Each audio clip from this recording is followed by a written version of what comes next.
Well, thanks a lot.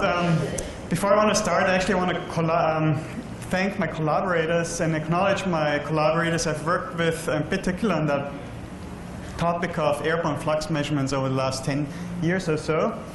But I'd also like to actually thank the organizing committee to invite me here, being back in Natal, because for me it's been kind of a personal anniversary being back in Brazil almost to the day 10 years when the first time Paulo convinced us to be brave enough to haul a mass spectrometer into the Manaus jungle.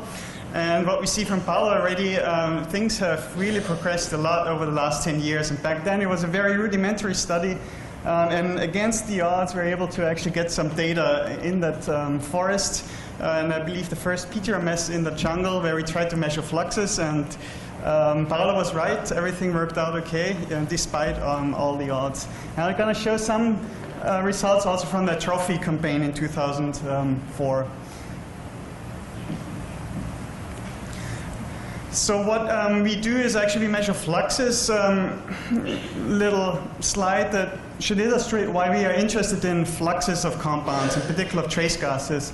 When you measure concentration in the atmosphere, it's usually impacted by a lot of things, and it's hard if you compare the model then to judge whether the concentration is similar because the emissions are okay or different, or chemical transformations, which also influence the concentration, transport, and deposition.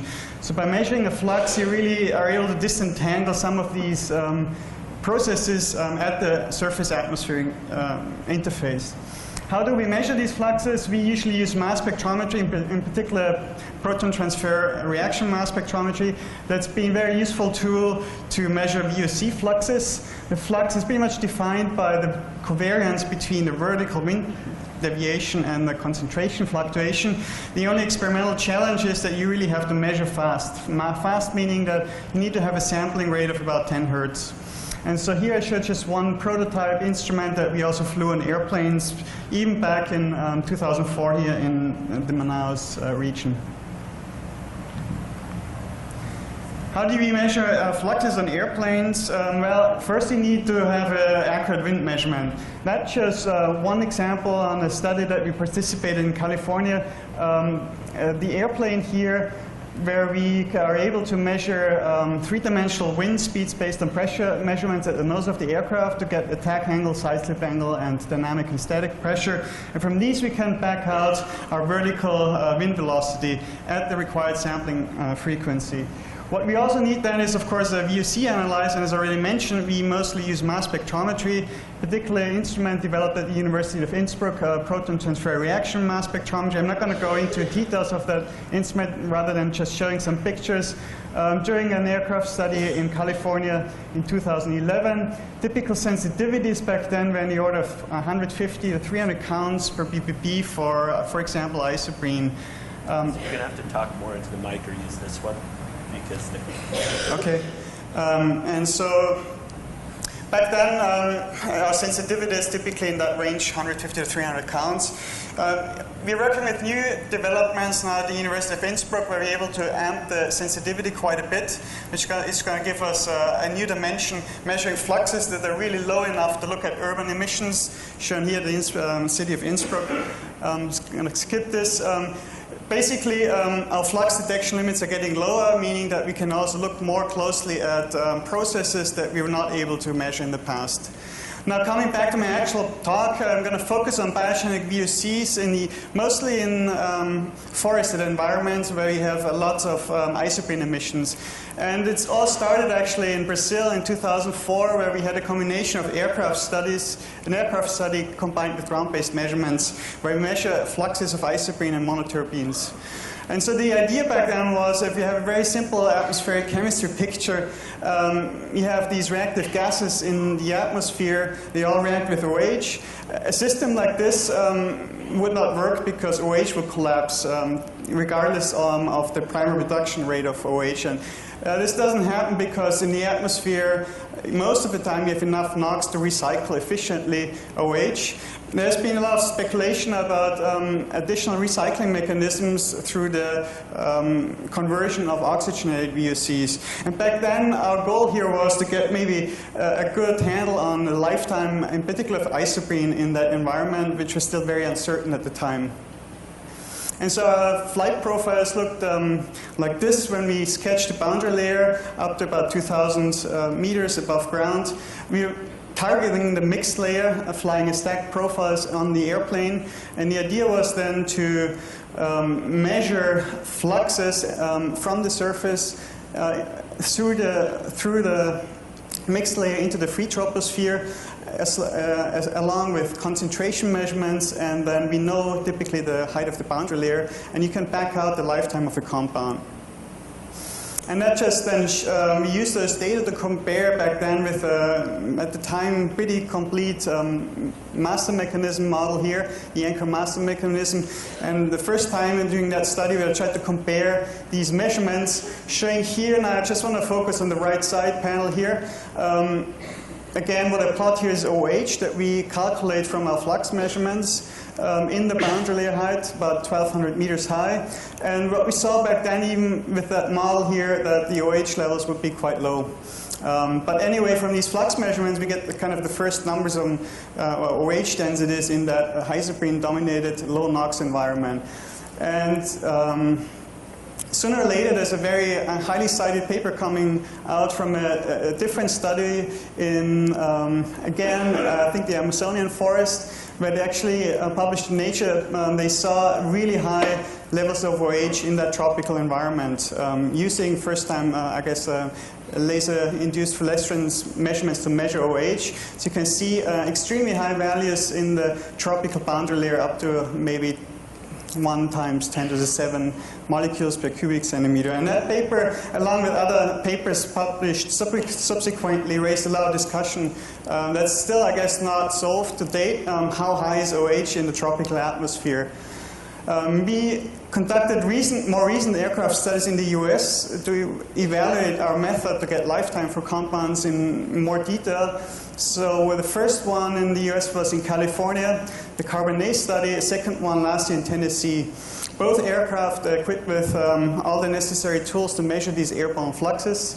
I'm going to focus really on that California Airborne BVOC mission research in natural ecosystem Transects study in collaboration with UC Berkeley, Serpas, and Karl. I think there's also going to be a poster where Mistal shows some emissions that we back out, surface fluxes of isoprene, comparing that with emission models. I'm just going to focus on vertical profiling and the relationship of these VOC flux measurements to, again, the OH density. And that's just a typical flight pattern. Again, as I showed, we fly stacked profiles through the boundary layer, and we adjust those that they're equally spaced throughout the boundary layer. Showing results, 2 research flights over the eastern part of Central Valley. A picture from the airplane, so you see the oak savanna, high isoprene emitting environment. And so what we got out of these data are 2 things. The first, what we want to verify is if we measure fluxes of isoprene throughout the boundary layer until from the surface to the top, first, our hypothesis was that we would see probably a linear flux profile. As opposed to a nonlinear flux profile. When a reactive compound or the reactivity goes up, you deviate from this linear profile. We thought for isoprene, we had a range where we could see this linear flux divergence. And from that linear profile, then we would be able to back out OH densities, for example. Not just OH densities, but also Dampkiller numbers, which is the ratio between mixing timescale and chemical timescale. And that's kind of the result that we got from Carbonate, normalized fluxes for research flight 6. What I show here are fluxes of sensible heat in red, reaching a minimum at the inversion layer of the boundary layer. So exactly as you would predict from micrometeorological assumptions. In blue, we were able to measure water vapor fluxes, but in green here, what I want to show is our isoprene flux divergence profile. From the slope here, we're able to back out OH densities. For example, in that case, we got 4 × 10⁶ molecules per cubic centimeter. I should notice that the decrease of sensible heat is expected because that's corresponding to the heating rate of the boundary layer. And so when you look at how we model the transport of compounds in the atmosphere, most boundary layer schemes use a flux gradient relationship. And so the idea is that you have the covariance of any quantity and you relate that to the concentration gradient. And the parameterization you need to develop is what we call the turbulent diffusion coefficient. For something that reacts in the atmosphere like isoprene, though, you need to modify that and introduce the Darmköhler number. And so from these experiments, the first time we were able to actually experimentally determine Darmköhler numbers for isoprene. And what we got for Cabernet was Darmköhler numbers in the range of 0.3 to 1.1, corresponding to about OH levels in the range of 4 to 9 × 10⁶ molecules per cubic centimeter. And so we confirmed that, if we go back here, that first of all, our isoprene flux profiles are linear. And so that gives one constraint also on the oxidizing capacity, because once it gets nonlinear, it means that the compound reacts even more fast. So starting at Darmköhler numbers of 2 to 3, you would see a nonlinear profile. And to summarize that study, we did not see that. The next study that we participated in was the NOMAD study last year, and what I'm going to show you is mostly preliminary data, but again we are taking a hard look at the relationship between isoprene emissions, isoprene concentrations, and the relationship to OH densities in that environment. We flew over the eastern US, which is a hotspot for isoprene emissions. Particularly we're focusing on the isoprene volcano here over Missouri. Why do they call it the isoprene volcano? Well, if you look at the emission maps, this is probably, at least from the emission models, the region of the highest isoprene emissions in the US, continental US. And we're focusing on the eastern slope of the Ozarks here again, showing our flight tracks and our racetrack profiles during that campaign. And just some data from that campaign. That data is actually still being worked up.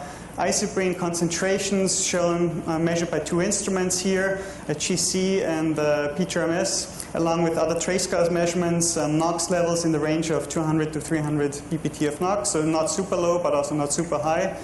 What do we see for these isoprene fluxes? Well, again, we see a linear flux profiles corresponding to an OH density of about 7.4 × 10⁶ molecules per cubic centimeter. And the nice thing about the NOMAD study was that we also had an in situ OH instrument based on chemical ionization mass spectrometry. That's just shown in the next picture here. Measurements by Lee Malden, who's operating that instrument on board the aircraft, highlighted in green here.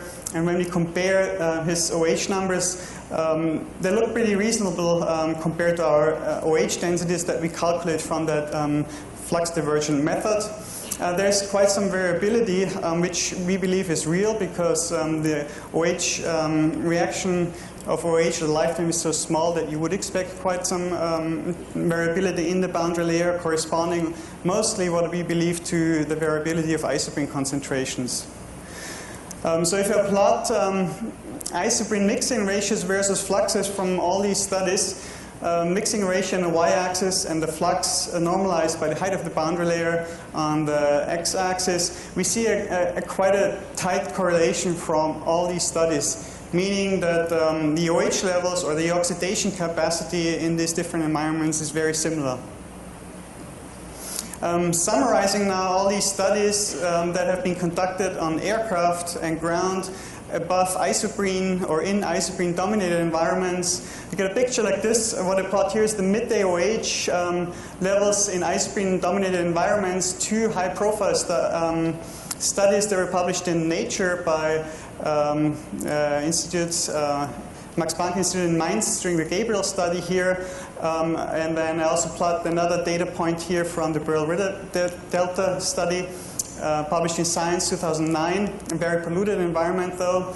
maybe not as represented or maybe not so comparable to the measurements that we were conducting with, but nevertheless, if I just put those on that slide here and compare that with measurements that we got from these studies, we get a picture like this. I should mention the y-axis here represents roughly in what NOx regime we are.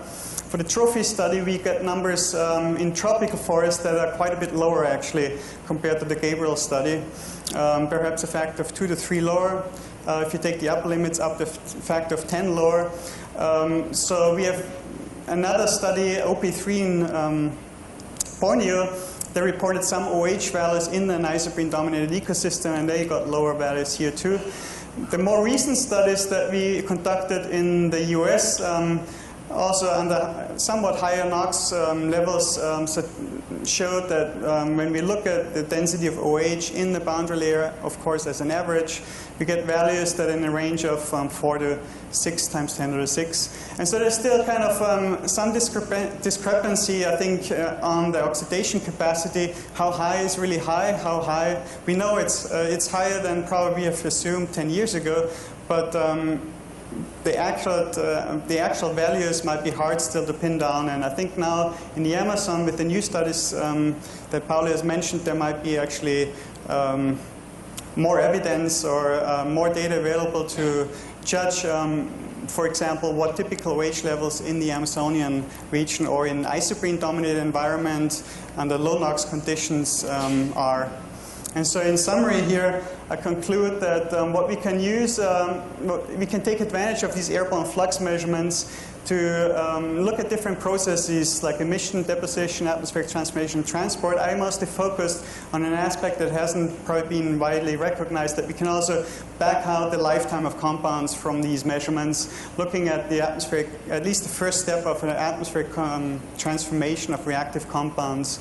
And for isoprene in particular, which is probably the most important biogenic compounds out there, we do observe linear flux profiles, which you would expect for down-Köhler numbers up to about 1, corresponding to OH levels in the tropical atmosphere, where we see typically values in the range of 1 to 3 times 10 to the 6. And in mid-latitude US forest, we got measurements that suggest that's in the range of 4 to 7 times 10 to the 6 molecules per cubic centimeter.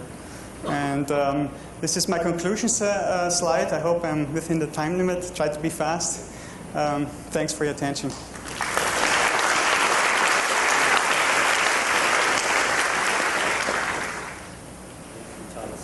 We have time for a few questions, so if you have a question, please raise your hand high, and a mic will come to you.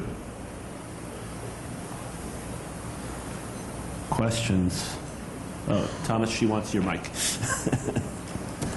Okay, we've got Paul Mounts there has a question. Right. Oh, she's right behind you. Hi, thanks for that. You said early on that there's been a lot of discussion about recycling for OH. I mean, I didn't get a take-home message from you whether your measurements and your methods really support strong recycling of OH.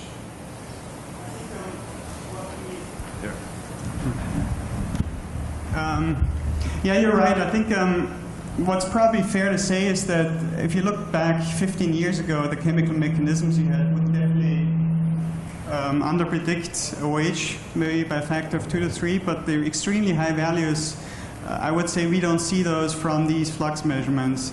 And every chemical mechanism, even 30 years ago, had some secondary recycling without NOx. And the question, I think the important question is how much recycling do we really need to match those measurements? And so probably, I think now, very preliminary data, what I hear is from the Go Amazon study, where they actually have an OH SIMS deployed right now, also looks that those OH values are close to what we saw 10 years ago. Great. We have time for one more question. Is there a question?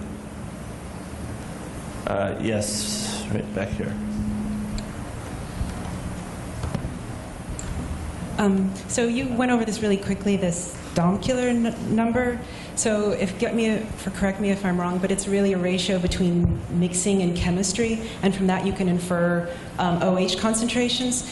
So for modelers who model trace gases and stuff, so the holy grail really is to try and tease out which is mixing and which is chemistry, the sort of dominant mechanisms for isoprene and other trace gases. Do you have a sense from the measurements that you've taken about the time of day when chemistry or mixing is dominant, or regions like urban versus non-urban where chemistry dominates over mixing processes?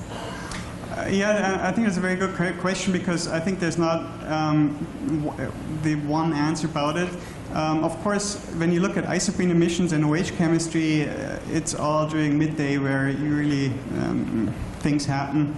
And so there, mixing is very rigorous. So the boundary layer is very well mixed. And so for isoprene, what we see is that the ratio between mixing timescale and the chemical timescale is about 1:1. But above urban environments, the mixing could be actually more rigorous because you have more rigorous updrafts, but then above urban areas you don't have any isoprene. So it really depends where you are, and I think you could get, depending on the location, different scenarios.